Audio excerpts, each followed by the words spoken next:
Apakah sudah terlihat?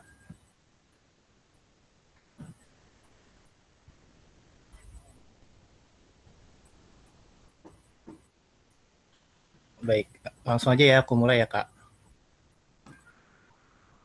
Assalamualaikum warahmatullahi wabarakatuh. Sebelumnya di sini saya akan mempresentasikan mengenai hasil analisis fundamental saham HIL Medikaloka Hermina Tbk yang bergerak di sektor kesehatan, lalu subsektornya itu adalah jasa dan peralatan kesehatan, dan bergerak di industri penyedia jasa kesehatan, dan subindustrinya juga sama, dan terintegrasi di indeks First Grade, IDX SMC, COM, IDX Health, ISG Kehati, ISG SKHT, IDX 80, Kompas 100, JI 70, dan Indeks Bisnis 27. Kita langsung aja ke analisis rasionya. Nah, sebelum kita menghitung analisis rasio fundamental, kita membutuhkan beberapa akun nih teman-teman. Yang pertama ada revenue. Nah, revenue ini bisa kita lihat di laporan laba rugi yang berketerangan penjualan dan pendapatan usaha. Nah, ini angkanya pada laporan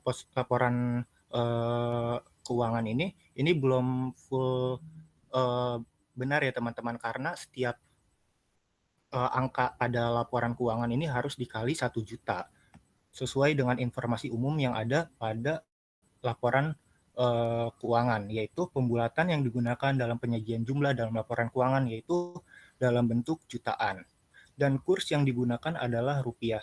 Ada beberapa kasus laporan keuangan bahwa kurs yang digunakan adalah dolar. Makanya untuk menganalisis rasio sebelumnya kalian harus mencari informasi umum terlebih dahulu. Langsung aja kita lihat di laporan laba rugi bahwa revenue-nya yaitu sebesar pada tahun 2023 yaitu 5 triliun 784 miliar sekian dan mengalami pertumbuhan sebesar 16%. Menjadi pada tahun 2024 yaitu 6 triliun 717 miliar sekian. Lalu kita lanjut ke net profit. Pada net profit bisa kalian lihat di laporan laba rugi yang berketerangan jumlah laba yang dapat diatribusikan ke entitas induk, yaitu sebesar sekian. Yaitu pada tahun 2023 437 miliar 346 juta dan mengalami pertumbuhan yang cukup besar yaitu 25% menjadi 547 miliar 56 juta. Lalu setelah itu kita cari aset. Aset ini bisa kalian lihat di laporan posisi keuangan yang berketerangan jumlah aset. Itu sebesar sekian. Itu pada tahun 2023 sebesar 8 triliun 802 miliar 651 juta dan mengalami pertumbuhan yaitu 20% menjadi 10 triliun 577 miliar 680 juta. Setelah itu kita cari liabilitasnya. Kita lihat di laporan posisi keuangan yang berketerangan jumlah liabilitas sebesar sekian. Pada tahun 2023 yaitu besarnya 3 triliun 604 miliar 325 juta dan mengalami pertumbuhan yang sangat tinggi yaitu sebesar 31% menjadi 4 triliun 711 miliar 461 juta. Kita lanjut ke ekuitas. Bisa kalian lihat di laporan posisi keuangan yang berketerangan jumlah ekuitas yang diatribusikan kepada pemilik entitas induk yaitu sebesar sekian. Itu pada tahun 2023 besarannya 3 triliun 869 118 juta dan mengalami pertumbuhan itu sebesar 15% menjadi 4 triliun 451 miliar 977 juta. Kita lanjut ke current liabilitas. Bisa kalian lihat di laporan posisi keuangan yang berketerangan jumlah liabilitas atau utang jangka pendek sebesar sekian. Itu pada tahun 2023 sebesar 1 triliun 552 miliar 829 juta dan mengalami pertumbuhan sebesar 17% menjadi 1 triliun 819 miliar 893 juta. Kita lanjut ke current asset. Bisa kalian lihat di laporan posisi keuangan yang berketerangan jumlah aset lancar sebesar sekian. Itu pada tahun 2023 besarannya 1 triliun 950 miliar 96 juta dan mengalami sedikit pertumbuhan yaitu sebesar 5%. Sehingga pada tahun 2024 besarannya yaitu 2 triliun 48 miliar 446 juta. Untuk inventorinya bisa kalian lihat di laporan posisi keuangan juga yang berketerangan persediaan lancar. Besarnya sekian. Bisa kalian lihat pada tahun 2023 yaitu besarannya 117 miliar 430 juta dan mengalami pertumbuhan yaitu sebesar 18% menjadi 138 miliar 1 juta. Untuk share outstanding atau jumlah saham yang beredar di masyarakat yaitu besarannya 15 miliar 365 15 miliar 365 juta 955 ribu. Bisa kalian lihat pada website idx.com dan pada ringkasan saham. Di situ kalian bisa filter mengenai list share-nya, itu nanti bakal tersedia kok share outstanding-nya itu berapa. Lalu untuk share price pada akhir tahun penutupan harga saham yaitu pada tahun 2023 sebesar Rp1.490 per lembar saham dan mengalami pertumbuhan sebesar 9%. Yang pada tahun 2024 pada akhir tahun penutupan harga saham yaitu sebesar Rp1.630 per lembar saham. Langsung aja ke rasio perhitungannya. Sebelumnya saya izin minum dulu ya.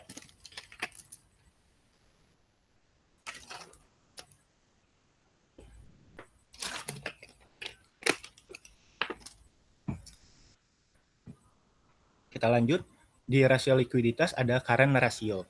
Nah, jadi current ratio adalah rasio yang digunakan untuk mengukur seberapa mampu sih si perusahaan ini melunasi utang jangka pendeknya menggunakan aset lancarnya. Rumusnya ini sebagai berikut, yaitu current asset dibagi current liabilitas. Ditemukan hasilnya yaitu 1,26. Artinya apa sih? Artinya setiap Rp1 current liabilitas yang dipunyai oleh saham Hill ini ditopang oleh 1,26 current asset. Sehingga si saham Hill ini mampu membayar utang jangka pendeknya menggunakan aset lancarnya. Dan pada tahun 2024 mengalami pertumbuhan, yaitu sebesar penurunan sebesar 10%, teman-teman. Hal ini terindikasi karena adanya current liabilities yang meningkat dibandingkan dengan pertumbuhan current asetnya, sehingga berpengaruh terhadap besaran dari current ratio. Itu sebesar 1,13. Untuk rasio segini, ini masih tergolong aman ya teman-teman. Walaupun jika kita bandingkan dengan rata-rata industrinya, ini menunjukkan bahwa likuiditas Hill ini berada di bawah standar industrinya, artinya lebih rentan nih terhadap tekanan kewajiban jangka pendek dibandingkan dengan kompetitornya. Kita lanjut ke quick ratio. Jadi quick ratio itu adalah rasio yang digunakan untuk mengukur seberapa mampu sih si perusahaan ini melunasi utang jangka pendeknya menggunakan aset lancarnya tanpa menjual persediaan. Rumusnya itu current asset dikurangi inventory dibagi dengan current liabilitas. Ditemukanlah hasilnya yaitu 1,18. Artinya si perusahaan ini memiliki Rp1 current liabilitas yang ditopang oleh 1,18 current asset tanpa menjual inventorinya, tanpa melibatkan persediaan, dan mengalami penurunan yaitu sebesar 11% pada tahun 2024. Hal ini diindikasi karena adanya pertumbuhan current liabilitas dan inventory yang cukup tinggi ya teman-teman, sehingga berpengaruh terhadap besaran dari quick ratio ini. Nah, jika kita bandingkan dengan rata-rata industrinya ini, Hill ini secara relatif kurang liquid ya dibandingkan dengan kompetitornya. Lalu kita lanjut ke rasio solvabilitas. Di rasio solvabilitas ini ada debt to asset ratio, yang artinya rasio yang digunakan untuk mengukur atau mengetahui seberapa sih aset yang dibiayai oleh utang.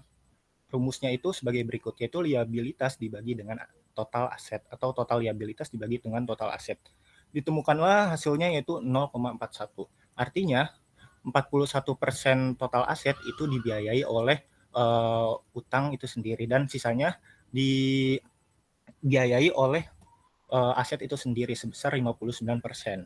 Lalu pada tahun 2024 ini mengalami pertumbuhan ya teman-teman, itu sebesar 9%. Hal ini diindikasi karena liabilitas pada tahun 2023 ke 2024 mengalami pertumbuhan yang signifikan ya teman-teman.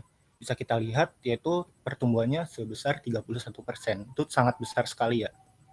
Kita lanjut ke jika kita lihat rasio ini tuh masih tergolong sangat aman ya teman-teman. Di sini saya punya rasio idealnya yaitu sekitar 0,3 sampai 0,6. Nah, kenapa sih nggak boleh atau nggak baik kalau misalnya kurang dari 0,3 atau lebih kecil dari 0,3? Ini berarti si perusahaan ini tuh kalau misalnya kurang dari 0,3 menandakan si perusahaan ini kurang efisien dalam memanfaatkan leverage atau utangnya. Nah, jika perusahaan ini tidak menggunakan utang, mungkin mereka tuh melewatkan peluang investasi atau investasinya untuk meningkatkan laba perusahaan. Sehingga debt to asset ratio yang kecil itu juga tidak baik, teman-teman. Lalu, kenapa sih debt to asset ratio ini nggak boleh besar? Karena kalau semakin besar debt to asset ratio, maka utangnya juga semakin besar, teman-teman. Sehingga beban bunga juga tinggi yang dapat menggerus laba, dan jika pendapatan turun pada periode selanjutnya, perusahaan ini bakal terkena rentan gagal bayar. Makanya untuk rasio 0,45 ini, untuk debt to asset ratio ini sangat aman ya teman-teman.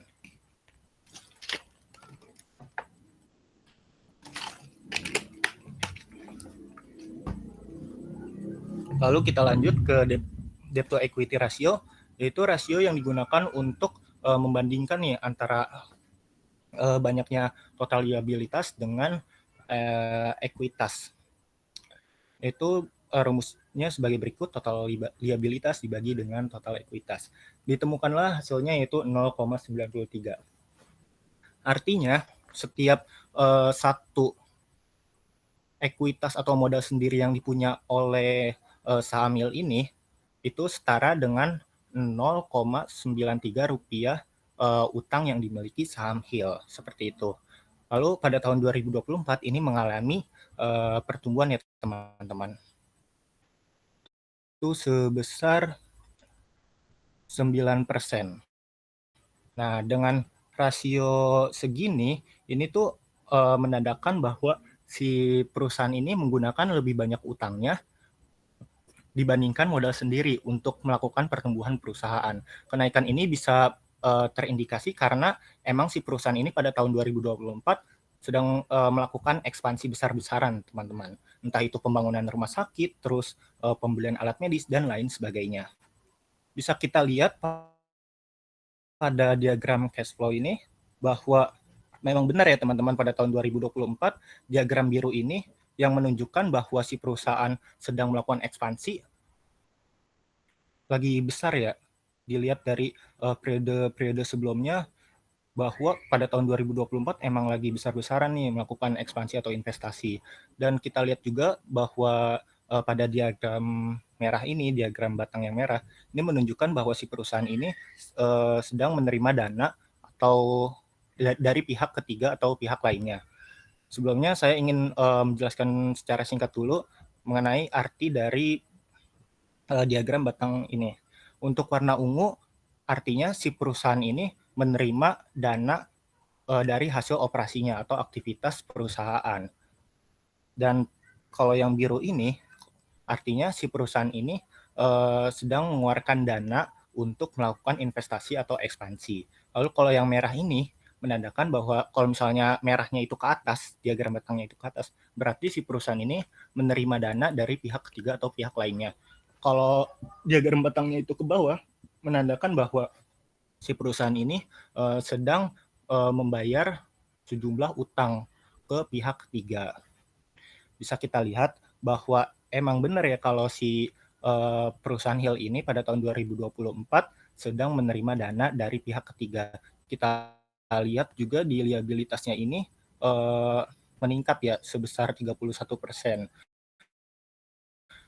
Untuk untuk melakukan ekspansi yang besar-besaran pada tahun 2024. Dan kita bisa lihat juga di public expose dari saham Hill ini bahwa emang bener nih dari tahun 2023 ke 2024 mereka itu lagi melakukan ekspansi besar-besaran, yaitu dengan membangun 4 rumah sakit baru. Di antaranya ada Rumah Sakit Pasuruan, Rumah Sakit Madiun, Rumah Sakit Hermina IKN, dan Rumah Sakit PIK 2. Makanya si perusahaan ini membutuhkan dana nih dari pihak ketiga dan berpengaruh juga terhadap pertumbuhan liabilitas yang meningkat secara signifikan. Seperti itu. Dan pada tahun 2025 ini juga perusahaan Hill ini sedang melakukan ekspansi nih ke 2 kota, yaitu Bali dan Salatiga, membangun rumah sakit sebesar 346 miliar rupiah investasinya. Seperti itu. Lalu kita lanjut ke rasio profitabilitas. Di rasio profitabilitas ada return on asset. Jadi return on asset itu adalah rasio yang digunakan untuk menghitung berapa efisiensikah si perusahaan menghasilkan net profit dari total asetnya. Rumusnya ini sebagai berikut, yaitu net profit dibagi dengan total aset. Ditemukan hasilnya 4,97%. Artinya si perusahaan ini mampu menghasilkan net profit dari total asetnya yaitu sebesar 4,97% dan mengalami pertumbuhan sebesar 4%. Sehingga pada tahun 2024 besarannya yaitu 5,17%.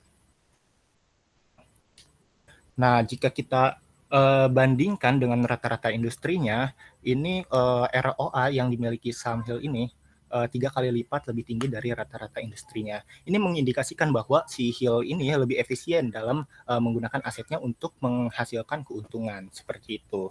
Berarti ini sangat bagus ya teman-teman untuk rasio ROA-nya.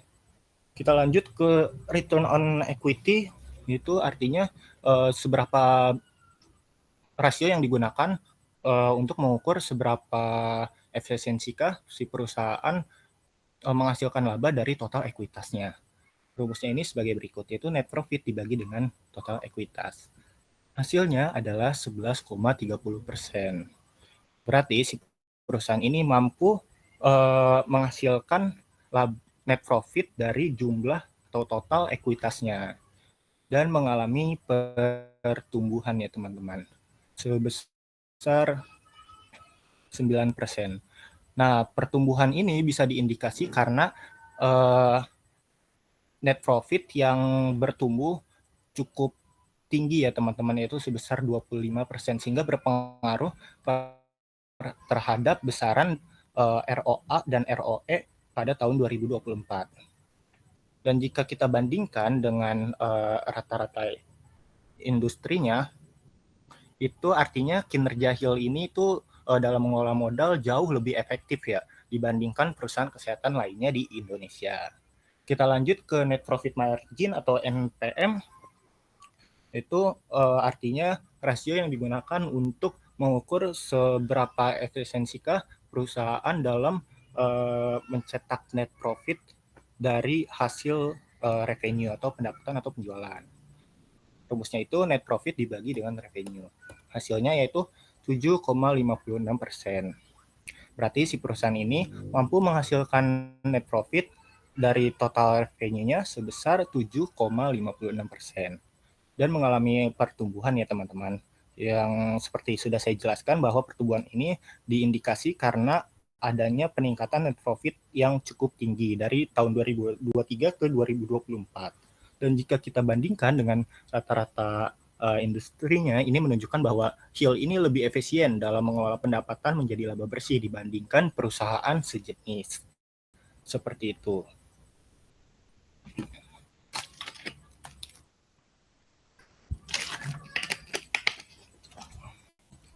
Kita lanjut ke rasio pasar. Ada earning per share atau EPS. Jadi earning per share atau EPS itu adalah rasio yang digunakan untuk mengukur sebanyak berapa sih net profit yang dibagikan ke setiap lembaran sahamnya Rumusnya ini sebagai berikut, yaitu net profit dibagi dengan share outstanding atau jumlah saham yang beredar.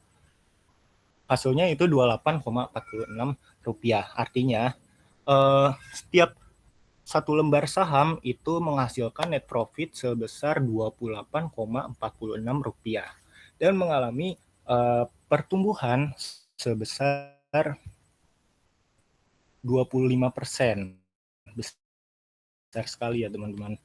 Menjadi Rp35,60.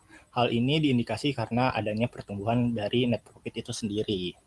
Nah, jika kita bandingkan dengan rata-rata industrinya yang hanya sebesar Rp12,63, ini menandakan bahwa si perusahaan ini tuh menghasilkan labanya itu cukup tinggi atau membagikan laba ke setiap sahamnya itu lebih tinggi dibandingkan dengan rata-rata industri, dan ini sangat bagus ya teman-teman. Kita lanjut ke price earning ratio atau PER.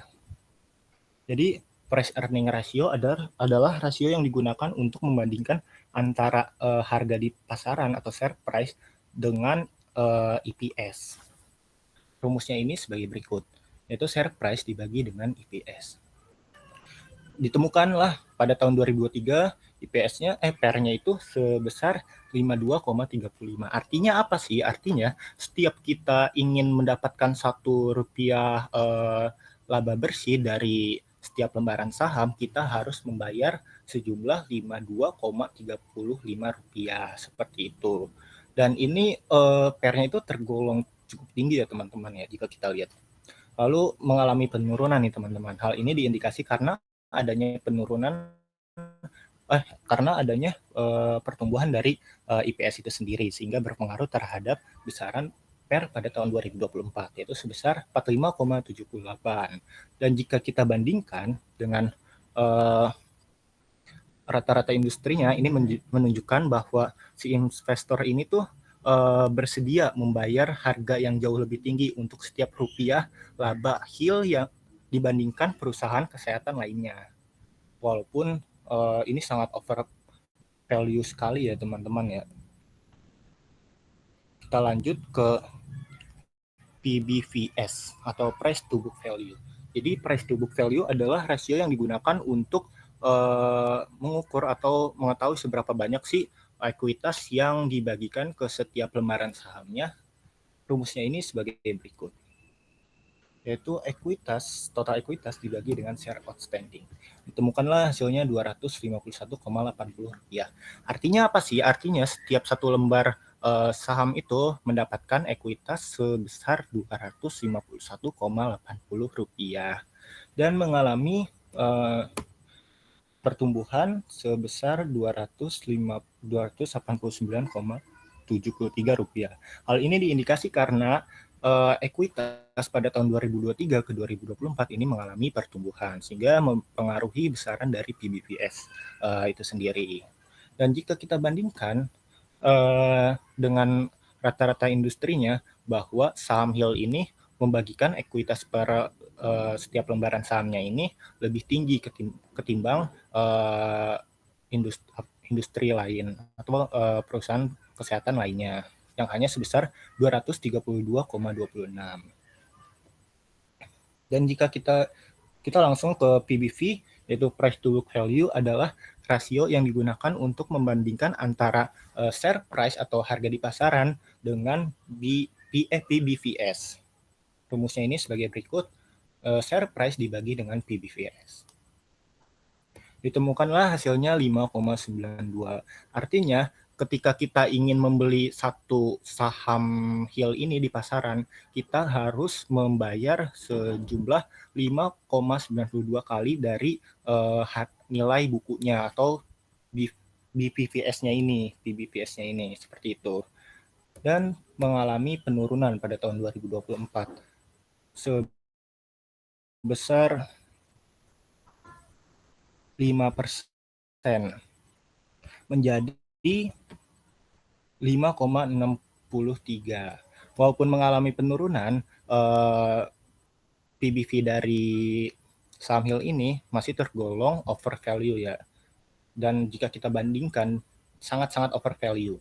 Dan jika kita bandingkan dengan industri, rata-rata industrinya, ini uh, terpantau cukup jauh ya perbandingannya ya. Jadi sangat overvalue sekali. Seperti itu. Lalu kesimpulannya apa sih? Jadi kesimpulannya adalah saham Hill ini cocok nih untuk investor jangka menengah ke jangka panjang karena dilihat dari fundamentalnya yang membaik dari tahun ke tahun dan kinerja keuangan yang terus tumbuh, ini tuh untuk calon investor baru tentu bisa mulai akumulasi saat harga itu sedang koreksi karena harga valuasinya ini cukup tinggi walaupun prospeknya ini menjanjikan seperti itu. Dan di sini ada berita terbaru mengenai saham Hill ini bahwa pada per 26 Juni 2025 PT Dwi Muria Investama Andalan, entitas milik Grup Jarum, itu memegang saham atau mengakuisisi saham Hill ini yaitu sebesar 559,19 juta lembar dengan harga pelaksanaannya itu 1.875 per lembar saham. Jika kita bandingkan dengan harga saham Hill pada tanggal 26 bulan Juni 2025 di 1.420 per saham, Grup Jarum ini bisa dibilang mereka tuh beli di harga yang lebih mahal, sekitar 32% dari harga pasarnya. Nah, estimasi total dana yang digelontorkan Grup Jarum ini mencapai 1,4 triliun. Sementara itu, Grup Astra udah lebih dulu nih mengakumulasi saham Hill. Dan pada tanggal 23 bulan Juni 2025 itu tercatat bahwa Astra ini memiliki sekitar 1,11 miliar saham Hill atau sekitar 7,23% kepemilikan dengan harga pembelian antara 1.335 sampai 1.375 rupiah per lembar saham. Lalu prospeknya gimana sih? Jadi prospeknya itu pembelian di atas harga pasar dari Grup Jarum ini menunjukkan bahwa ada keyakinan nih investor besar, maksudnya si Grup Jarum ini terhadap prospek jangka panjang perusahaan Hill ini. Nah, aksi akuisisi ini juga bisa meningkatkan kepercayaan investor retail terhadap saham Hill karena ada investor institusi besar yaitu Grup Jarum dan Grup Astar yang sudah mengakuisisi saham Hill ini. Itu saja yang bisa saya sampaikan. Apabila terdapat kekurangan, mohon dimaafkan. Wabillahi taufiq wal hidayah. Wassalamualaikum warahmatullahi wabarakatuh.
Oke,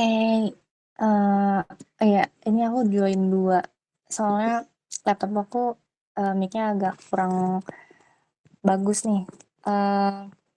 Sama kayak tadi dia bilang kalau misalkan analisis keuangannya udah mantep banget sampai dibikinin, apa, gambaran cash flow-nya itu besaran setiap tahunnya itu bagus banget, jadi lebih kelihatan juga kalau dia tuh lagi besar di investing ya. Nah itu pas banget, nanti kita bakal bahas BCG Matrix. Terus juga ngejelasin tentang industrinya, dikaitin sama industri, terus growth-nya itu udah mantep banget. Sebenarnya itu sejalan sama hasil analisis aku. Cuman karena aku kan kalau ngitung rasio itu pakai angka yang di laporan keuangan yang PDF kan.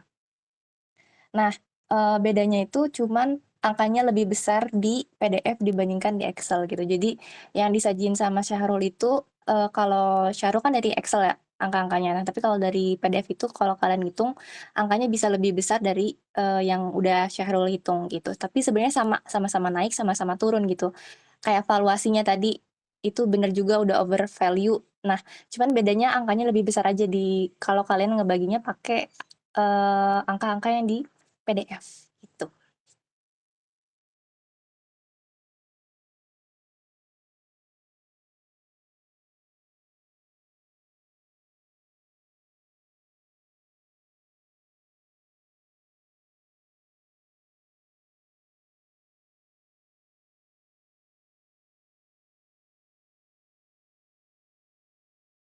Oke, aku izin share screen sama izin off cam ya, biar sinyalnya nggak putus-putus.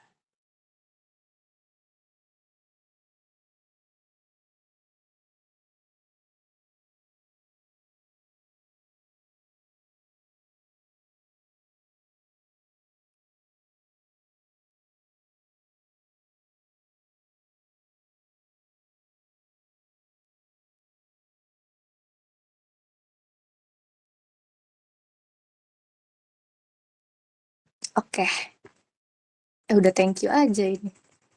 Eh Sebenarnya aku agak lupa kalau misalkan hari ini aku kira tuh aku salah baca tanggal gitu, untungnya materinya udah ada juga, jadi kita tetap tetap kulik.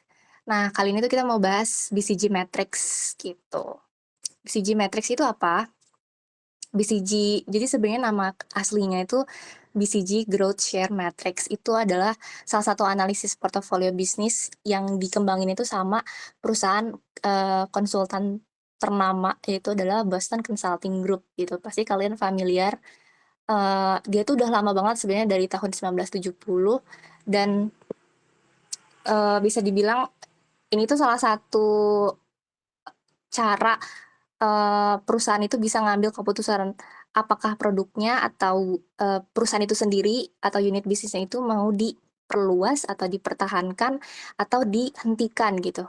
Nah, kenapa, kita bahas si BCG Matrix ini, itu tujuannya karena kita mau nilai nih posisi kompetitif suatu produk atau unit bisnis berdasarkan dari si pangsa pasar relatif dan pertumbuhan pasar.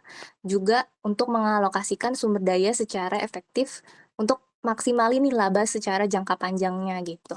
Jadi intinya itu kita BCG Matrix tuh buat tahu apakah produknya itu, dia pilih-pilih produk mana atau layanan mana yang bisa terus dikembangkan, dan mana produk atau layanan yang udah menghasilkan uang paling banyak atau keuntungan paling banyak, dan mana, produk jasa mereka yang sebaiknya itu ditinggalkan atau perbaharui gitu. Nah, tadi kita kan ngomongin tentang, si pangsa pasar sama pertumbuhan. Kenapa pangsa pasar sama pertumbuhan? Itu karena matriksnya itu sumbu X-nya dia atau horizontalnya, dia itu, diukur lewat pangsa pasar atau market share. Jadi dinilainya itu tinggi atau rendah. Terus, sumbu Y-nya dia itu secara vertikalnya itu adalah laju pertumbuhan pasarnya itu sendiri. Jadi sama ukurannya itu cuman tinggi sama rendah gitu. Nah, kita bahas si sumbu X dan si sumbu Y-nya itu sendiri. Kalau misalkan dari si sumbu X-nya itu sendiri kan tadi aku bilang dia ngukur sumbu X-nya sendiri ngukur pangsa pasar. Jadi kita tuh nganalisis apakah perusahaan itu punya posisi yang kuat di pasar atau enggak gitu. Jadi kalau misalkan dia pangsa pasar yang kuat, berarti dia market share-nya high.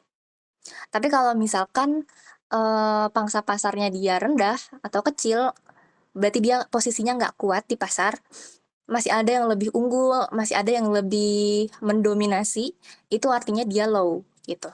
Tapi kalau misalkan kita ke sumbu Y-nya, vertikalnya. Kalau misalkan dia growth-nya, apakah pasarnya itu lagi tumbuh, pasar industri perusahaan tersebut tuh lagi tumbuh pesat atau stagnan. Tapi ini juga disesuaikan lagi sama, komoditas perusahaannya. Jadi kalau misalkan ngebandinginnya untuk, eee, ini kan industri kesehatan ya, Jadi bisa dibilang kita bisa mengeneralisir satu industri dia gitu. Karena semuanya satu kesatuan gitu si produk jasanya dia. Tapi beda kalau misalkan kita masuk ke industri lain. Kayak perusahaan-perusahaan yang gede banget kayak Astra, dia kan grupnya banyak ya, dia punya anak-anak perusahaan lain gitu. Jadi kalau kita mau ngitung pertumbuhan industrinya di anak perusahaan dia yang 1 dan 2 itu kan beda-beda gitu. Jadi tergantung sama perusahaan yang kita analisis. Tapi kalau misalkan industri kesehatan dan khususnya Heal, Hermina ya kan. Nah ini tuh bisa digeneralisir untuk produk-produk dan jasa dia itu bisa kita kategoriin ke salah satu kuadran ini, namanya kuadran satunya itu star, kuadran yang selanjutnya ada question mark, terus cash cow sama pet gitu. Terus oh ya balik lagi kalau misalkan kita ngebandingin sama perusahaan yang kayak Astra, sama kayak Antam, itu perusahaan-perusahaan yang besar itu mereka anak perusahaannya banyak, pertumbuhannya juga beda. Jadi kalau misalkan kita ngebandingin, eee, antara beda industri itu nggak bisa gitu. Jadi kita sesuaikan sama jenis bisnis perusahaannya, gitu. Nah, kita masuk ke, salah satu kuadran yang pertama yaitu si stars. Nah, stars itu adalah produk atau unit bisnis yang jadi pemimpin pasar di industri dengan pertumbuhan tinggi. Terus dia tuh salah satu simbol masa depan cerah mereka. Mereka tuh bisa nunjukin potensi besar dalam pertumbuhan penjualannya atau keuntungannya atau juga dominasi pasarnya. Prinsipnya adalah perusahaan itu harus berinvestasi besar-besaran untuk mempertahankan keunggulan dia karena kompetitif gitu perusahaan di industri dia itu sangat kompetitif gitu. Jadi dia harus ngeluarin banyak biaya untuk mempertahankan keunggulan dia, posisi dia di pasar gitu. Nah, salah satu contohnya itu adalah perusahaan yang kita lagi analisis ini. Jadi perusahaan yang kita lagi analisis ini itu termasuk kategorinya adalah stars gitu. Nah, stars itu punya karakteristik umum sendiri. Jadi dia itu pangsa pasarnya tinggi di pasar dengan pertumbuhan yang cepat. Nah, balik lagi ke slide ke sebelumnya. Nah, di slide sebelumnya itu dia kan aku bilang tadi si Hill itu dia termasuk stars, berarti cara bacanya itu pangsa pasarnya tinggi, market share-nya high, terus si growth-nya pertumbuhannya juga tinggi, berarti high juga, jadi dia masuk ke dalam kategori stars gitu. Tapi kalau misalkan kalian mau baca market share-nya dia low, berarti market share-nya low berarti masih ke question mark, terus lihat dulu pertumbuhannya tinggi atau rendah. Kalau pertumbuhannya tinggi, berarti dia masuknya ke question mark. Tapi kalau misalkan dia udah market share-nya low, terus growth-nya juga low, berarti dia termasuknya ke pet gitu. Nah, nama lain pet juga ada lagi nih. Terus juga stars itu menjadi ujung tombak pertumbuhan perusahaan. Terus meskipun profitabilitasnya menjanjikan, tapi dia tuh tadi yang kita bahas tadi prinsipnya dia harus investasi, punya modal besar untuk ekspansi dan mempertahankan posisi dia di pasar gitu sebagai yang paling unggul gitu. Terus dia punya potensi nanti bakal menjadi cash cow kalau misalkan nanti pasarnya dia itu udah mulai matang gitu. Terus juga fokus strateginya dia itu lebih ke agresif karena dia mau ekspansi, ngembangin pasarnya dia dan ningkatin kapabilitas operasionalnya. Nah, kalau misalkan kalian bertanya kenapa disebutnya stars, sebenarnya kalau stars itu udah gampang ya, pasti dia yang jadi bintangnya, dia yang jadi utamanya di industri tersebut. Tadi balik lagi karena selain karena namanya aja udah stars, itu juga dari market share-nya dia yang tinggi, berarti dia punya banyak pelanggan. Terus dia juga kebetulan industri dia tuh lagi berkembang pesat. Apalagi kan di akhir-akhir ini memang kita tuh udah banyak banget orang-orang yang mulai aware sama kesehatan. Terus juga tadi yang Syahrul cari yang tentang grup Jarum itu investasi ke Heal itu juga salah satu alasan kenapa industri dia itu lagi pesat dan kebetulan Heal ini jadinya masuk ke kategori stars gitu. Terus dia itu menjanjikan masa depan yang cerah, tapi dia memang harus ngeluarin biaya-biaya yang besar untuk ekspansi dan mempertahankan posisi dia gitu. Kita next. Nah, ini alasan kenapa pangsa pasarnya dia itu tinggi, karena dia sebagai jaringan rumah sakit terbesar secara nasional. Kalian bisa, baca-baca di annual report-nya dia terbarunya 2024, sama laporan presentasi dia yang kuartal pertama di tahun 2025. Di tahun, ini 2025 dia udah punya di 36 kota ya, dan 17 provinsi, itu banyak banget rumah sakitnya. Terus juga ekspansinya cepat, tadi udah lihat di pertumbuhan dari, rumah sakit dia pokoknya kalau nggak salah setiap tahun itu dia ngebangun 4 rumah sakit, gitu. Terus konsisten dari 45 rumah sakit di 2022, itu dia aksesnya luas, terus cakupannya juga secara nasional.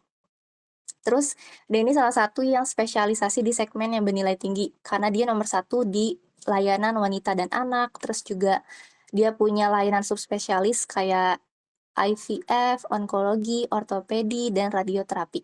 Aku sendiri belum pernah ke rumah sakit Hermina, jadi kayak gak tahu ya guys, mungkin kalian bisa sharing-sharing.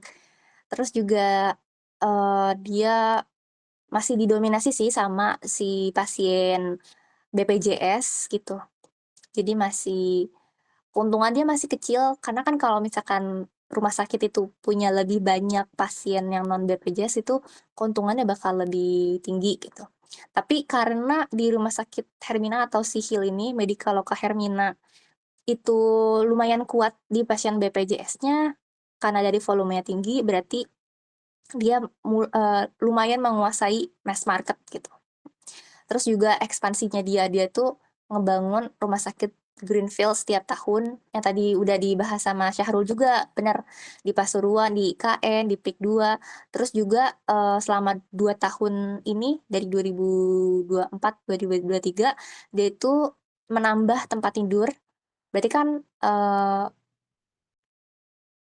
untuk pasien ini dia bisa nerima lebih banyak, karena tempat tidur atau untuk rawat inapnya itu bisa nambah gitu kan, dari 6.100 ke 8.200 gitu. Nah, terus ini lanjutannya, kenapa pangsa pasarnya itu tetap besar dan dominan. Tadi volume pasiennya juga besar, karena dia didukung sama, tadi, apa namanya, tempat tidurnya nambah. Terus juga, dari sekitar 9,5 juta pasien di 2024, 711 ribunya itu rawat inap, berarti lumayan besar untuk keuntungannya dia. Berarti juga mencerminkan trust publiknya dan loyalitas pasiennya. Terus dari rasio okupasi tempat tidurnya juga tinggi. Kalau nggak salah BOR itu bed occupancy rate, artinya tuh, berapa persen tempat tidur yang digunakan itu sekitar 72,9%, berarti itu gede banget. Jadi tempat tidur yang dia punya itu ada pasiennya, gitu, berarti ada efisiensi operasionalnya tinggi, bahwa dia itu dipercaya dan selalu digunakan sama masyarakat. Terus juga dari profitabilitasnya itu meningkat sejalan dari volumenya, dari margin EBITDA-nya naik sekitar 28,4%, NPM-nya juga 10,2%, karena banyak pasien, otomatis skala ekonominya juga makin kuat dan biaya per pasiennya itu justru turun, jadi dia bisa lebih untung lebih besar, gitu. Terus juga pangsa pasar yang tinggi itu sama dengan skala ekonomi dia tuh tercapai dengan daya saing harga. Tadi udah aku bilang, kalau misalkan ekonominya kuat, biaya per pasiennya bisa turun dan untungnya lebih besar. Jadi marginnya kuat, gitu. Dia juga punya strategi perbaikan dari pasien yang non JKN atau non JKN, berarti yang bukan BPJS dan yang BPJS. Nah, untungnya dia itu meskipun didominasi sama pasien BPJS, tapi dia ada peningkatan proporsi dari yang non-BPJS atau JKN itu 27%. Artinya dia masih punya diversifikasi pendapatan dan punya margin yang lebih tinggi, gitu. Ini salah satu bukti kalau Hilda tuh, meningkatkan kualitas pangsa pasarnya dia bukan cuma dari kuantitasnya doang, gitu. Terus kalau dari info yang aku tahu, dia itu reputasi secara finansial sama kreditnya juga bagus, dari dapat rating AA ya, AA, berarti dia, termasuk yang dipercaya gitu sama si kreditor. Dari Pevindo, dia dipercaya sama investor, sama juga asuransi juga. Memungkinkan ekspansi berbiaya modal yang rendah karena dia punya sustainabilitas, begitu. Nah, untuk posisinya tadi, posisi dia itu kan di sumbu X-nya itu high, berarti dia bukan cuma tinggi atau besar, tapi karena dia tuh profitable, efisien juga, dan dia tuh terus berkembang ke arah yang lebih menguntungkan, gitu. Sampai slide ini teman-teman mau nanya dulu atau bahas lanjut?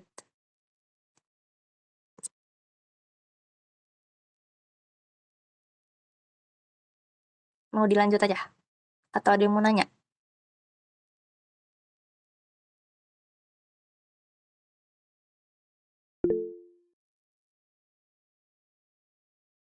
Boleh, boleh. Kayak izin nanya kan ada. Kan tadi stars itu bisa dibilang pangsa pasarnya tinggi dan pertumbuhannya tinggi ya. Kita bisa untuk menilai suatu perusahaan itu pangsa pasar, maksudnya kita bisa menilai perusahaan tersebut masuk kategori star itu ada indikator tersendiri gak sih Kak? Misalnya pangsa pasarnya harus minimal berapa menguasai nasional gitu, biar biar bisa dikatakan stars ataupun pertumbuhannya berapa banyak itu bisa biar bisa dikatakan sebagai kategori stars. Itu sih Kak. Oke. Indikator dia dikategorikan stars gitu ya. Kalau misalkan diangkain itu setahu aku itu kayaknya nggak ada deh indikator angka gitu, nggak ada. Jadi tergantung sama perbandingannya sama perusahaan-perusahaan dia di industri tersebut, terus juga sama keadaan perusahaan tersebut gitu. Kalau ini lebih ke perbandingan dia perusahaan ini sama perusahaan sejenis dia di industri yang sama. Gitu, kalau misalkan angka pasti, harus berapa naiknya atau harus berapa menguasai se-Indonesianya, itu kayaknya nggak ada sih berapa angka pastinya. Mungkin kalau dibandingin, iya dia lebih tinggi gitu. Yang penting kita punya angkanya itu, tapi gini maksud aku oh ya aku lupa bahas. Jadi kalau misalkan dia bisa dikategorikan start tuh bukan berarti cuma dia doang yang nomor satu gitu. Jadi, bisa dibilang nih guys, meskipun Hill itu stars, tapi bukan cuma dia doang, tapi Mika juga. Yang emiten Mika itu juga termasuk stars, gitu. Jadi nggak cuma dia doang yang dikategorikan stars gitu. Karena yang punya pertumbuhan dan apa namanya? Yang punya pertumbuhan sama pangsa pasar yang tinggi itu bukan cuma Hill doang gitu. Jadi semua bisa dikategorikan unggul juga gitu. Cuman kalau misalkan mau dibandingin siapa yang paling unggul, itu bukan bukan BCG Matrix gitu.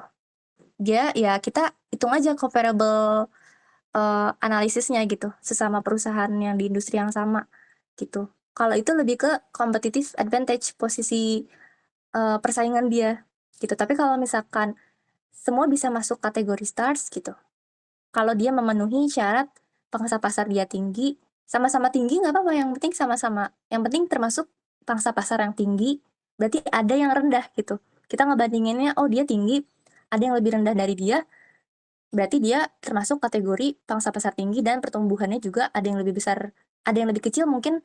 Nah, kalau dia paling gede dan masih ada juga yang sama-sama besar, mereka sama-sama starts gitu. Udah terjawab? Baik, makasih kan ada udah terjawab. Oke, mungkin bakal lebih paham lagi nanti kita bahas, sebenarnya yang unggul tuh bukan cuma kategori stars, tapi ada juga kategori lainnya, gitu. Nah, tadi kita bahas sampai sini ya. Selanjutnya itu dari pertumbuhannya itu kok bisa tinggi. Kita lihat dari nilai pasar rumah sakit di Indonesia, itu sekitar $33 miliar di tahun 2023 dan diproyeksikan tumbuh itu sekitar, rata-ratanya CAGR-nya itu atau compound annual growth rate-nya 7,6%. Bisa sampai $55,10 miliar di tahun 2030. Terus juga pengeluaran layanan kesehatan nasionalnya itu forecast-nya juga tumbuh sekitar 10%, capaiannya mungkin nanti bakal $78 miliar di tahun 2027. Tapi angka ini tuh nggak pasti gitu. Jadi ini cuman forecast-nya aja gitu. Untuk mencerminkan permintaan layanan yang terus meningkat. Ini salah satu cara kita menilai ke depannya apakah dia tumbuh atau enggak gitu. Jadi angka pasti mungkin kita nggak punya kepastian, cuman perkiraan kita bakal naik segini gitu. Untuk faktor pendorong pertumbuhannya, dia didukung sama pemerintah dari mulai anggaran kesehatan itu kan naik ya 8% di tahun 2025 ini. Fokusnya dia itu kan ke perbaikan kualitas rumah sakit, dari mulai dia tuh salah satu dukungan pemerintah ini juga mendukung repositioning Heal ke segmen yang lebih ke middle up. Artinya pasien dia itu lumayan meningkat dari yang bukan BPJS gitu. Terus program layanan kesehatannya gratis, salah satu sinergi dengan dominasi pasien BPJS, itu juga kan dari pemerintah. Terus ada digitalisasi dan teknologi, tadi yang pasar teknologinya tumbuh, terus rumah sakit pintarnya juga sekitar 20,7%. Artinya Heal ini tuh punya peluang untuk efisiensi dan upgrade layanan lewat, rekam medis digital atau sistem antrian online, mungkin bisa juga ke diagnostik AI dan bisa lebih canggih lagi gitu rumah sakitnya. Terus dari mulai investasi dan ekspansinya, tadi, ini salah satu contoh, sebenarnya kan beda perusahaan ya Mayapada. Nah, kalau misalkan si Heal ini kan di investor besarnya dia ada si Grup Jarum ya kan. Nah, kayak yang tadi aku bilang, eee, yang punya pertumbuhan tinggi tuh bukan cuma Heal doang, tapi Mika sama termasuk Mayapada juga. Contohnya dia juga dipercaya gitu, dikasih invest sama perusahaan besar gitu.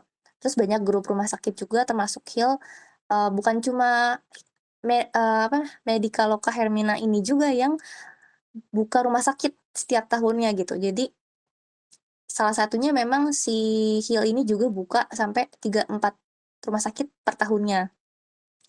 Terus juga inflasi medisnya itu lumayan tinggi, sekitar 19,4%, berarti ada tekanan biaya, otomatis tuntutan dari efisiensi gitu harus. Terus dia juga, bisa dibilang unggul di layanan digital, terus model operasional yang hemat, dan juga telemedicine-nya gitu. Tapi aku sendiri bukan pasiennya Hermina, jadi aku kurang tahu sama layanan dia. Maybe teman-teman, pernah ke Hermina bisa sharing-sharing. Oke, next, ini yang kategori selanjutnya itu adalah cash cow. Cash cow itu, eee, lambangnya itu sapi perah, guys. Nah, kenapa lambangnya sapi perah? Itu karena cash cow itu adalah dia pangsa pasarnya tinggi, tapi pertumbuhannya itu bukan kecil ya, bukan, tapi dia udah nggak setinggi dan nggak lagi dalam tumbuh gitu, tapi dia udah matang. Seperti sapi perah yang menghasilkan susu terus-menerus tanpa banyak biaya tambahan. Nah, si bisnis ini juga menghasilkan arus kas yang tinggi secara stabil tanpa perlu ekspansi besar-besaran lagi gitu. Tujuan strategisnya dia itu lebih ke maksimalin profitabilitas dan efisiensi. Nah, terus digunain dananya buat mendanai pertumbuhan di unit stars atau question marks gitu. Nah, maksudnya gimana? Jadi, kan dalam satu perusahaan itu pasti punya layanan lain, punya produk lain. Nah, kalau misalkan di salah satu itu dia udah cash cow, artinya dia udah nggak usah ekspansi, tapi dia udah untung terus gitu. Tapi dia punya salah satu layanan yang belum eee, setangguh si layanan tadi, yang bisa menghasilkan cash secara terus-menerus tanpa ekspansi. Nah, uang yang tadi kita dapetin karena kita maksimalin profitabilitas, karena si salah satu layanan yang paling unggul tadi, tanpa harus ekspansi, itu bisa dialihkan ke produk atau layanan di perusahaan tersebut yang masih tanda tanya, question marks, atau dia juga yang tadi stars. Kan stars itu adalah salah satu produk yang dia itu butuh, ekspansi, dia butuh biaya modal yang lebih besar untuk terus-terus, eee, tumbuh gitu kan. Terus juga karakteristik, bedanya kalau sama karakteristiknya cash cow, itu dia pangsa pasarnya itu dominan, tapi pertumbuhan industrinya tadi rendah, berarti risikonya juga lumayan rendah, gitu. Margin dan profitabilitasnya juga lumayan tinggi, investasi tambahan minimal untuk mempertahankan posisi. Jadi nggak sebesar uang yang harus dikeluarkan itu nggak kayak di Stars gitu. Terus menjadi salah satu penyumbang utama arus kas bebas karena dia nggak butuh biaya modal yang besar gitu untuk menghasilkan profit gitu. Terus salah satu contohnya itu adalah si Kalbe. Kenapa? Karena kalau misalkan Kalbe kan produknya ke medicine ya. Nah, si Kalbe ini tuh dia salah satu pemimpin di farmasi gitu. Terus produk dia udah dikenal, udah dipercaya sama masyarakat dan banyak yang pakai juga gitu. Nah, sama sebenarnya industrinya farmasi itu saat ini tuh lagi enggak setinggi atau enggak setumbuh itu di perusahaan Kalbe ini gitu. Dia enggak lagi dalam market growth-nya itu enggak lagi dalam tinggi-tingginya gitu, cuma dia sedang atau matang gitu bisa dibilang. Tapi enggak menurun gitu. Apalagi kalau misalkan pas Covid. Nah, kalau Covid itu dia berarti lebih pertumbuhan industrinya tinggi. Tapi kalau sekarang kan udah nggak Covid ya, jadi pertumbuhannya udah matang gitu. Industrinya farmasi salah satu contoh gitu.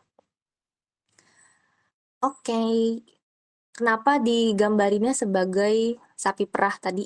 Sapi perah karena dia menghasilkan sapi perah itu bisa menghasilkan susu terus-menerus tanpa harus punya banyak biaya tambahan gitu kan. Nah, selain itu juga karena sapi perah itu dia nggak perlu dikasih makanan banyak tapi dia bisa ngasilin susu gitu.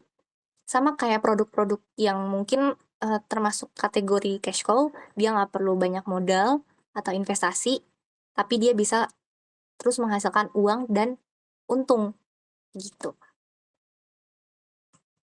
Nah, sebenarnya materi BCG kayaknya lumayan cepet nih guys.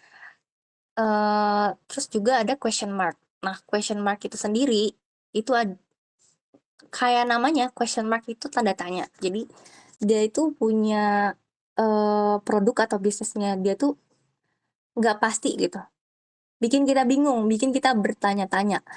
Karena dia itu dibilang berarti dia kalau kalian balik lagi ke sini dia question mark berarti market share-nya low tapi dia market growth-nya dia high. Nah, tapi dia pertumbuhannya tinggi tapi pangsa pasarnya itu masih rendah. Jadi kita bertanya apakah layak disuntik investasi besar untuk bisa jadi star atau bisa kita lepas aja karena tidak kompetitif atau tidak lagi menguntungkan gitu maybe. Nah, salah satu strateginya dia adalah fokus sama analisis pasarnya dulu dan mengevaluasi potensi pertumbuhan apakah bisa tumbuh atau tidak gitu. Apakah pangsa pasar dia bisa dinaikin apa tidak gitu. Karakteristik si question mark itu dia pangsa pasar atau market share-nya dia itu rendah, belum dominan artinya, tapi pasar dia itu sebenarnya lagi tumbuh tinggi, masih berkembang cepat lah. Terus juga dynamic banget gitu, artinya bisa terus tumbuh gitu. Terus juga produk jasanya tuh sering kali baru atau belum terbukti secara komersial, mungkin belum jadi yang utama dikonsumsi sama masyarakat. Terus dia butuh investasi besar juga sama strategi yang agresif untuk bisa naik ke star atau ke cash cow gitu untuk bisa bertahan sama tumbuh. Nah, nanti mungkin dia bakal tadi bisa dibilang jadi stars atau bisa gagal total jadi pet atau dog nama lainnya. Berarti dia tingkat risikonya tuh lumayan tinggi banget gitu. Nah, kenapa tadi disebut tanda tanya selain dia belum jelas karena ketidakpastiannya produk atau layanan atau perusahaan tersebut, itu juga bisa dibilang logikanya tuh kayak kita tuh ada di pasar yang potensial, tapi kita belum punya kekuatan atau posisi yang dominan di pasar tersebut gitu. Jadi kita pertanyakan apakah dia perlu ekspansi atau dia misalkan dia udah punya langkah strategi dia. Tapi apakah layak dilanjutkan kalau misalkan nanti masih kalah sama perusahaan yang udah dominan di pasar dia gitu, atau kita tinggalin aja, kita ke, produk lain atau ke layanan lain gitu yang dia bisa jadi dominan di pasar tersebut, gitu.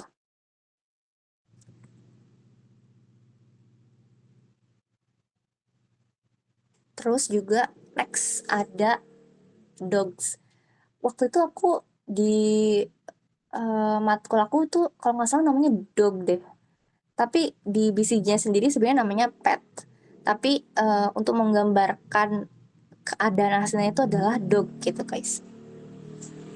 Sesuai namanya, ya, itu adalah anjing. Jadi kategori ini tuh dia kondisinya pasarnya nggak tumbuh, tadi paling ujung nih, dog atau pet itu dia market share-nya low, artinya rendah, nggak dominan di pasar, nggak tumbuh juga perusahaannya gitu. Maksudnya tuh adalah udah intinya perusahaannya tuh udah nggak berkembang dan dia juga nggak jadi dominan, nggak jadi penguasa di atau pemain utama di industrinya dia gitu. Makanya simbol kinerja dia itu lumayan rendah. Mereka nyedot sumber daya organisasi tapi kontribusi labanya tuh minim bahkan bisa sering rugi gitu. Prinsipnya dia tuh perusahaan tuh harus mengevaluasi dari urgensi mempertahankan produk dia atau layanan dia apakah masih layak untuk dioptimalkan atau kita jual aja daripada makin rugi. Mungkin kalau udah rugi terus-menerus nggak ada untung-untungnya bisa dijual atau bisa dihentikan gitu.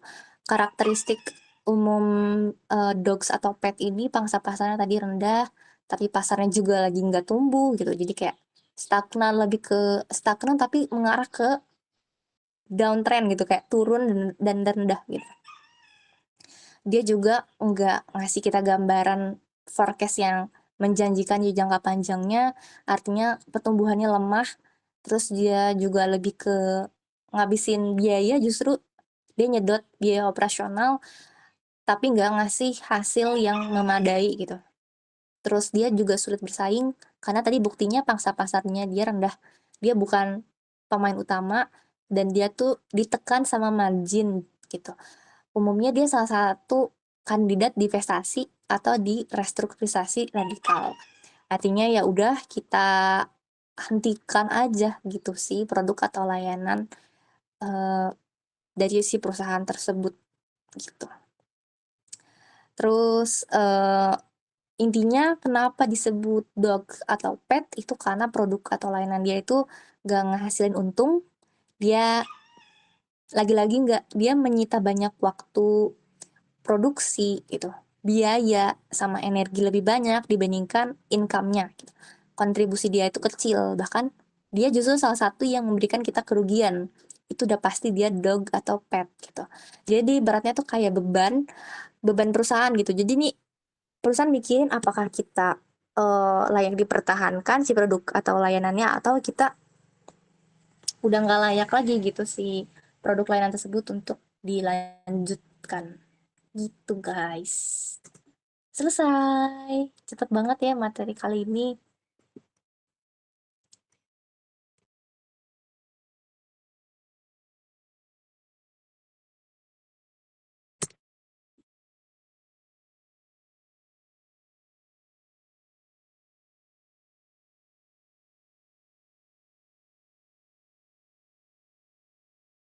Benar, mengkotakkan bisnis dia.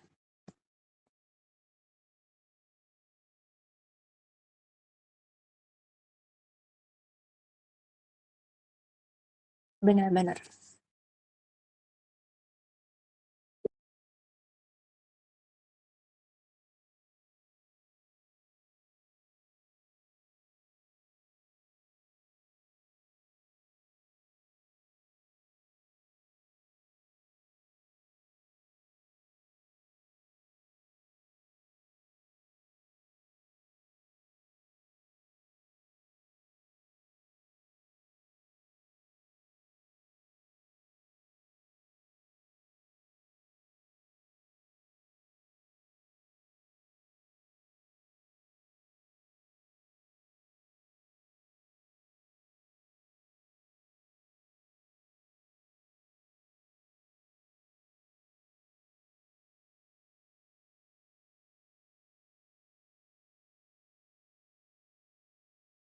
Ada, pasti mungkin. Karena itu tuh pasti perusahaan-perusahaan gede sih. Kalau misalkan biasanya dia perusahaannya grup, karena dia yang nguasain, eee, beberapa aspek di yang lagi tumbuh-tumbuhnya gitu menurut aku, salah satunya mungkin kalau misalkan yang, eee, apa ya contohnya ya misalkan, mmm, tapi sebenarnya, eee, kategori start itu posisi dia di kategori start itu dia nggak selamanya atau nggak, durasinya nggak lama gitu loh guys.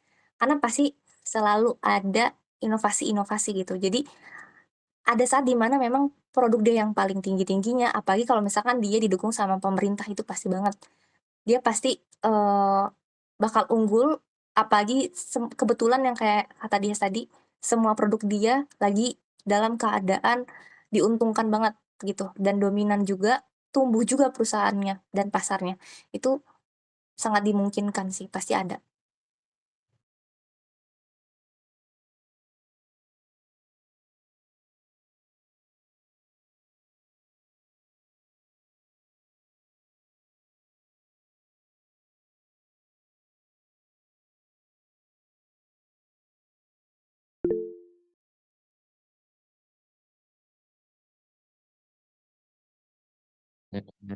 Oke, izin nanya Kak. Nah tadi kan kita dari yang aku dengar tadi kalau BCG Matrix ini punya banyak manfaat ya salah satunya untuk suatu bisnis perusahaan ya. Dari keunggulannya gimana, pangsa pasar gimana, pertumbuhannya gimana. Terus kalau kelemahannya apa sih Kak dibandingkan sama alat analisis yang lain gitu Kak? Kelemahan dari si BCG Matrix ini dan apakah analisis ini worth it untuk kita jadikan analisis utama kita atau perlu ditopang oleh analisis lainnya Kak? Terima kasih.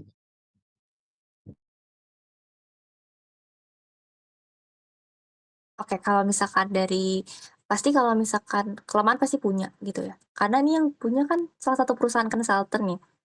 Jadi ibaratnya bukan bukan profesor juga, bukan ahli terkemuka juga yang buat BCG Matrix gitu. Beda sama kayak Pestle Analysis, sama Five Porter Analysis, itu beda.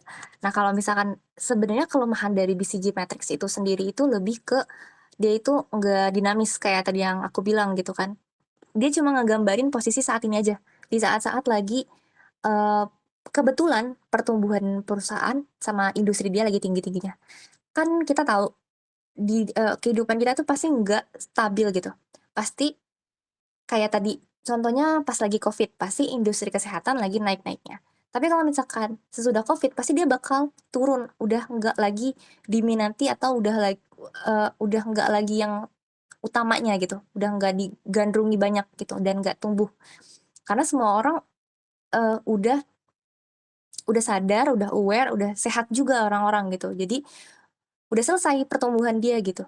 Jadi bedanya sama yang kayak Porter sama Pestle, dia itu sifatnya kan dia lebih ya udah keadaan perusahaan selama per kuartal bisa atau per tahun gitu kan, itu bisa dianalisis intinya tahun lalu dia bagus perusahaannya gitu, atau tahun depan proyeksinya bagus gitu. Tapi kalau misalkan si BCG itu dia sifatnya dinamis, jadi dia statis, tidak dinamis maksudnya. Berarti dia nggak menggambarkan besok-besok-besoknya gitu. Mungkin kalau misalkan ada perubahan, ya pasti kategorinya dia di BCG Matrix dia bakal berubah gitu. Terus juga dia lebih sederhana menurut aku. Dia tuh sangat-sangat di BCG-nya juga di webnya ada kok guys. Sebenarnya si BCG ini tuh mengalami beberapa perubahan gitu. Kenapa? Karena dia tuh awalnya memang terlalu sederhana dan sekarang pun masih dibilang sederhana gitu. Karena dia tuh cuma dilihat cuma 2 hal. Dia cuma dilihat sama pangsa pasar, sama growth doang gitu. Padahal eee, kalau misalkan dunia dunia bisnis apalagi kan tergantung sama industri sebenarnya ya. Itu kan nggak sesederhana cuman dilihat dari pangsa pasarnya doang sama pertumbuhannya doang. Dia kan bisa dilihat juga sama profitabilitasnya dia gitu kan, sama loyalitas pelanggannya, sama keunggulan produknya, sama teknologinya, regulasinya. Nah ini lebih, menurut aku sendiri masih lebih unggul competitive advantage analisis gitu dibandingkan si BCG Matrix gitu. Tapi ini sebenarnya beda kegunaan, bukan beda kegunaan ya, maksudnya kayak,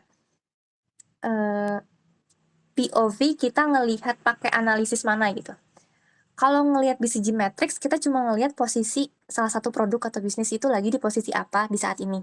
Tapi kan kalau kita ngelihat pakai analisis lain kayak kompetitif atau porter, kita ngelihat yang berbeda. Kalau kompetitif kita lagi ngelihat persaingannya, berarti kita punya informasi pembanding lebih detail, lebih dalam lagi, eee, dibandingkan sama BCG Matrix karena kan dua yang dilihat itu cuman si pangsa pasar sama growth-nya doang gitu. Nah, beda juga sama yang kita kemarin pakai Porter, itu juga beda kan, dia banyak ada 5 gitu, ada dari mulai substitusi aja beda sama industri rivalry gitu, itu beda. Terus sama yang dia dia mengaitkan sama customer dia, sama, perusahaan sejenisnya dia gitu, sama yang, perusahaan yang udah lama jadi pesaing dia, sama yang, baru datang perusahaan baru gitu. Kalau menurut aku sih gitu. Kelemahannya si BCG Matrix, gitu. Oke, baik Kanada. Berarti yang aku tangkap, karena si BCG Matrix ini yang tadi saya bilang apa namanya tidak dinamis ya, statis dan juga terkesan hanya dua dimensi yang mana hanya mengandalkan dari pangsa pasar ataupun grow-nya saja. Dan juga dari BCG Matrix ini kayak beda POV juga ya dengan analisis lainnya. Seperti itu kayak aku. Makasih Kak. Ya, betul. Iya, Fadil. Oke Kak, aku izin nanya Kak. Aku cuma mau minta contoh aja sih Kak dari BCG Matrix yang question mark itu kira-kira contohnya kayak gimana ya Kak? Kayak gambarannya gitu. Salah satu question mark ya, contohnya wait,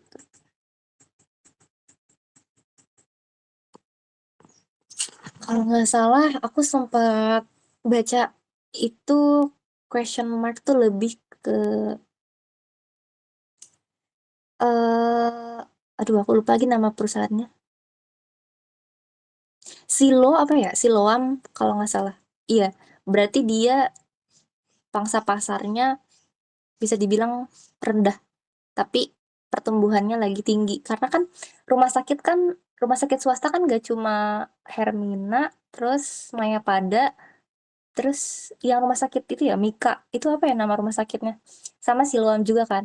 Nah posisinya question mark itu si Siloam sih, dia industri kesehatan lagi tumbuh tapi dia nggak dominan, dia nggak pemain utama di industri dia itu. Tapi si Siloan itu pertumbuhannya itu pendapatannya numbuh terus Kak. Iya, kamu nanya.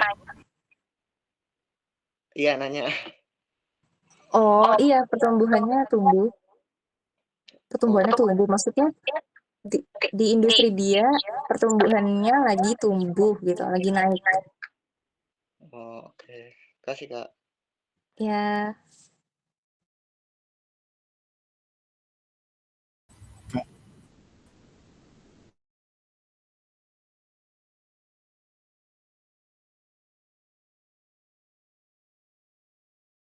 benar. Mau diajak untuk ngelawan perusahaan yang lagi dominan atau enggak, atau kayak ya udah kita di tengah-tengah aja gitu. Nggak mesti harus jadi yang unggul, yang penting tetap untung gitu.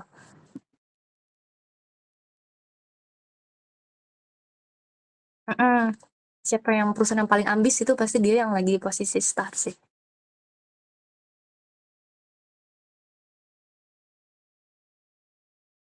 Iya, benar. Semua yang awal-awalnya lagi di question mark, kalau dia dapat dana gede, kayak Hill ini kan diinvestasi sama grup Jarum, ya kenapa enggak jadi kategori star gitu kalau misalkan dia bisa invest, bisa untuk diekspansi gitu perusahaannya.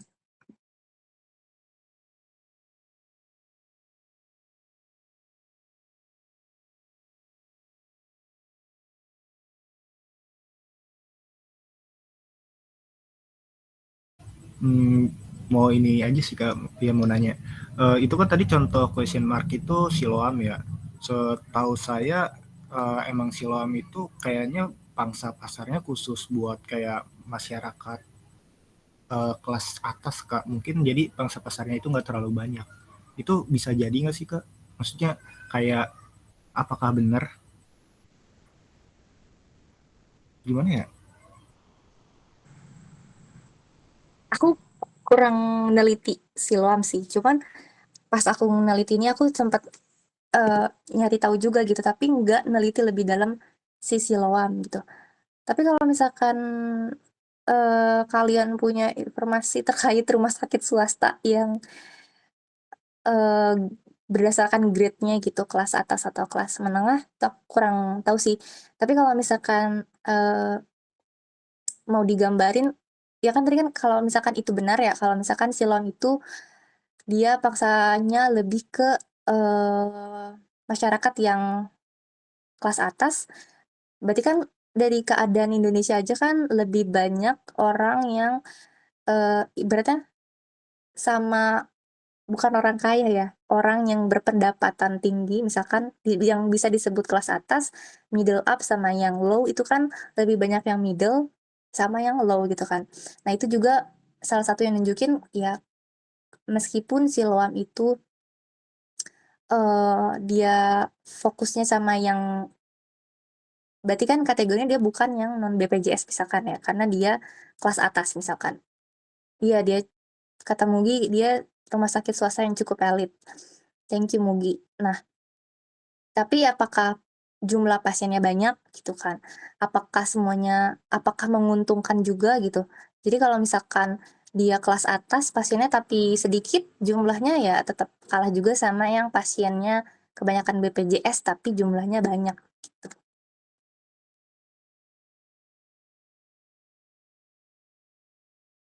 Terima kasih.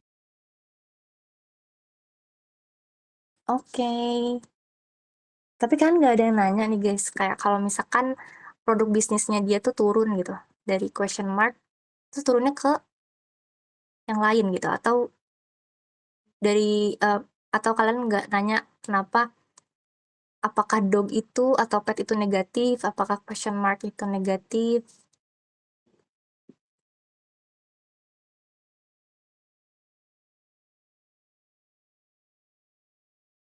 Ada gak yang kepikiran kayak gitu?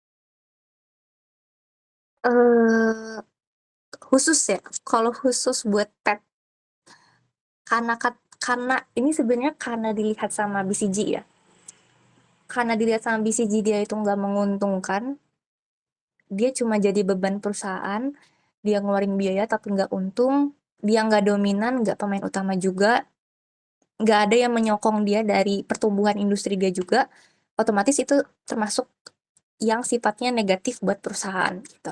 Tapi kalau misalkan sama dilihat analisis framework yang lain, bukan BCG, itu nggak berarti negatif sih kalau menurut aku gitu. Karena dilihat sama BCG aja dia jadi termasuk yang negatif. Karena cuma OV gitu.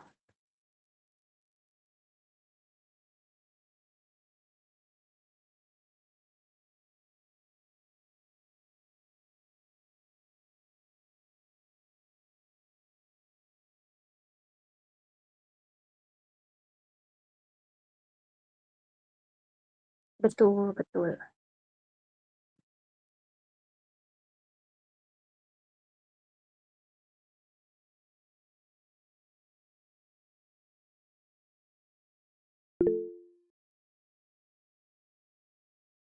Boleh. Aku sebenarnya Kak, ada sih Kak kemungkinan real case suatu produk itu dia itu berada di kuadran yang berbeda tapi sama dalam waktu yang bersamaan. Misalkan di negara yang Asia dia tuh posisinya di start, tapi ternyata kalau di negara yang Eropa tuh dia posisinya ada di dock gitu Kak. Dan kalau ada tuh berarti posisinya yang benar tuh ada di mana sih Kak? Kayak gitu. Berarti dia misalkan dia ekspor gitu. Misalkan dia di Indonesia Iya, punya pasar yang berbeda sama di Kak. negara-negara yang diekspor gitu. Iya Kak. Jadi sebenarnya dia posisinya di mana? Posisinya tergantung dia jualan di mana gitu. Kalau misalkan dia jualan di Indonesia, ya pasti sesuai dengan keadaan di Indonesia. Kalau misalkan di Indonesia dia starts, ya pasti posisi dia starts gitu. Karena beda lagi kan kita perbandingannya. Kalau misalkan ada yang lebih tinggi, kayak kan misalkan di ekspor pasti pesaing dia adalah kita kan negara berkembang. Pasti pesaing-pesaingnya itu adalah negara-negara yang mungkin sama-sama berkembang atau negara maju. Nah, kalau misalkan lawannya negara maju, otomatis kita memang nggak ada di posisi stars gitu. Karena lawannya juga berat gitu. Tapi kalau misalkan kita pembandingnya itu lebih rendah dari perusahaan kita, kayak di Indonesia mungkin ada perusahaan yang lebih kecil atau perusahaan yang nggak sebesar, misalnya nggak sebesar perusahaan kayak Hill ini, ya otomatis dia akan jadi pemain utama di Indonesia gitu. Tapi nggak jadi pemain utama di luar negeri, di negara eh, tempat yang ekspor gitu. Karena kan yang ekspor di negara tersebut kan bukan cuma si perusahaan kita doang gitu. Ada perusahaan-perusahaan besar lain yang jadi atau perusahaannya justru lebih kecil gitu di negara tersebut gitu. Jadi gimana persaingan di tempat tersebut? Oke Kak, terima kasih Kak. Iya, sama-sama.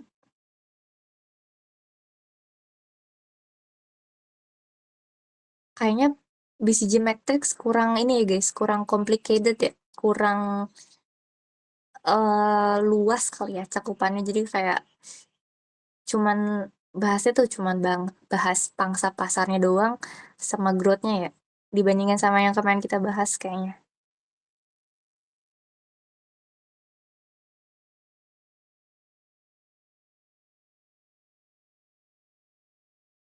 Iya, waktu itu juga aku mau sharing ya guys, kalau misalkan analisis yang BCG Matrix itu kayak kurang diajarin gitu sama dosen aku waktu itu, sama Bu Lini. Mungkin karena ini lebih ke sifatnya kalau kita kuliah jurusan bisnis manajemen, mungkin ini bakal dibahas lebih dalam lagi kayak eh setelah kita tahu posisi dia di start atau question mark atau cash cow atau pet ini, langkah perusahaannya tuh gimana. Karena kan kalau kita kan ngomonginnya kan manajemen, aku sih manajemen keuangan ya, karena aku MK juga, jadi emang kita nggak bahas ke prospek bisnis mau digimanain gitu loh. Tapi kalau misalkan dari intinya kita tahu BCG Matrix, emang cuma itu doang sih, kita cuma pengen tahu doang posisi dia tuh di pasar sama pertumbuhannya tuh kayak gimana, apakah bagus atau enggak gitu sih. Dan itu pun kayak terlalu kecil ya guys lingkupnya, kayak cuma dikategoriin sebagai stars atau cash cow gitu kan, atau question mark dan pet gitu sih.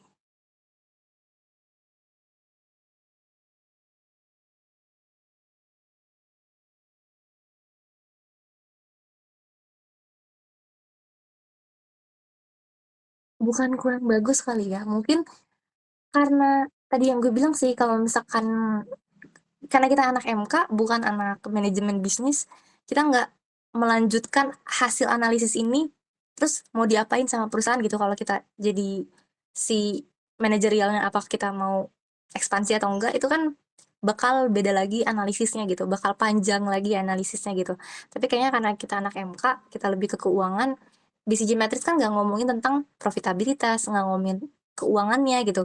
Dia cuma ngomongin intinya dia dominan atau enggak, dia tumbuh industrinya apa enggak gitu doang kan. Jadi kayaknya kurang keuangan gitu loh, kurang ngomongin tentang financial sih. Jadi kayak kurang penting ya kalau di keuangan.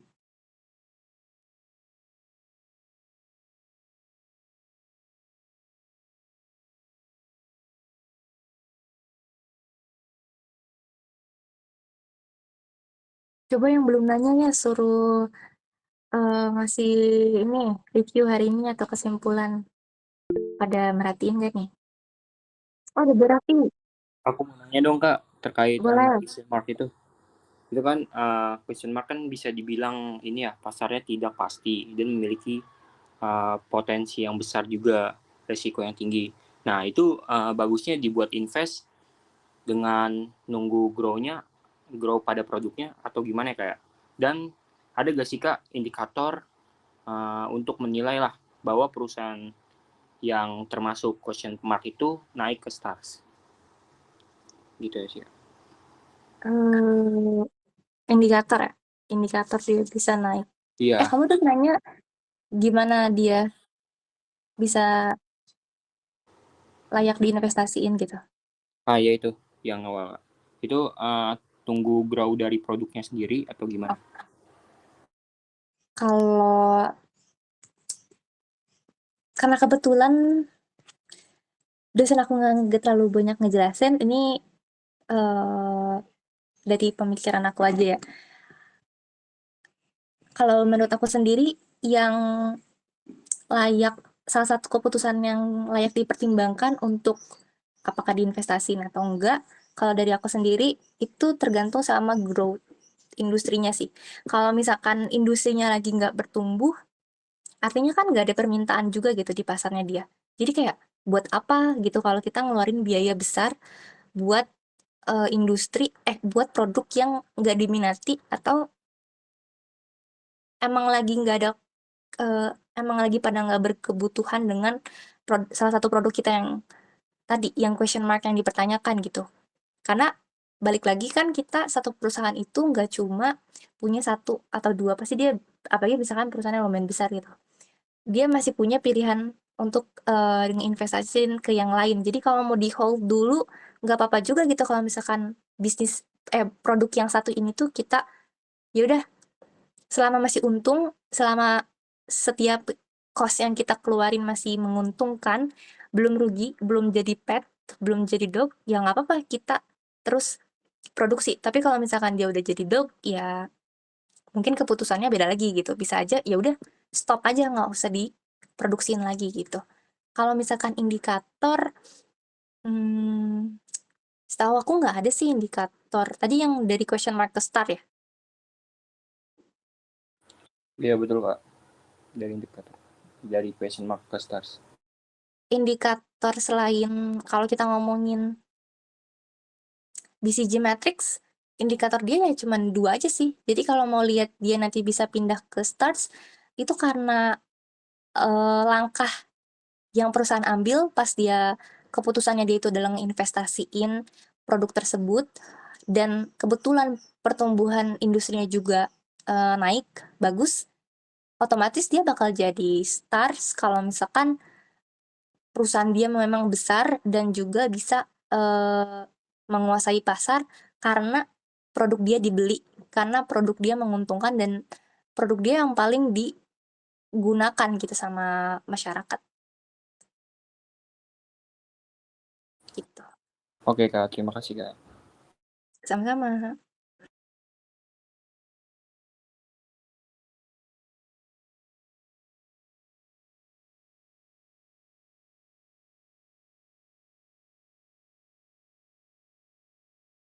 Boleh, boleh.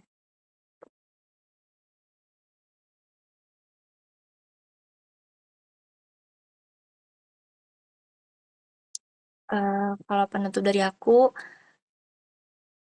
semoga apa yang hari ini kita dapetin pelajarannya meskipun nggak terlalu analitik banget gitu kan, nggak terlalu complicated juga, tapi semoga jadi salah satu insight atau knowledge baru buat teman-teman kalau misalkan BCG Matrix itu buat mengetahui posisi produk kita atau layanan atau satu perusahaan itu sendiri di pasarnya dia lewat 2 POV gitu, dari pangsa pasarnya dan atau market share-nya atau dari si market growth-nya atau pertumbuhan industrinya gitu.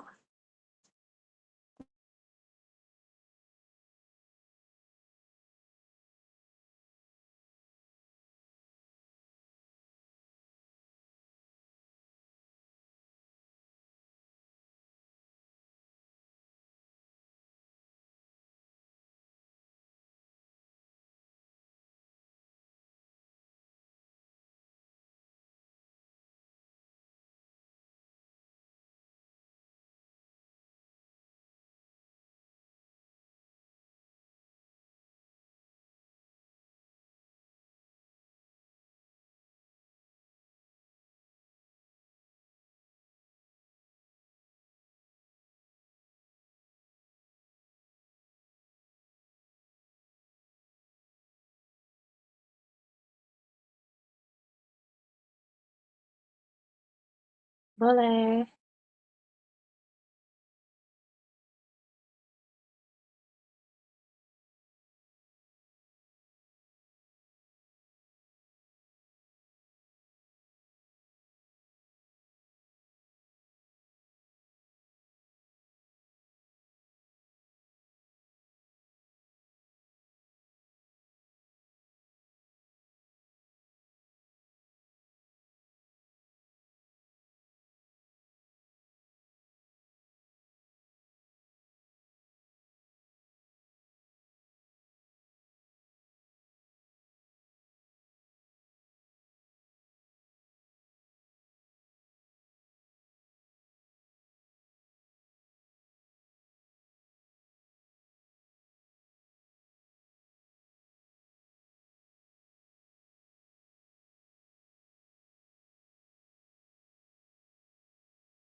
Waalaikumsalam. Thank you juga semuanya. Terima kasih Kanada dan Kak Dias. Terima kasih semuanya.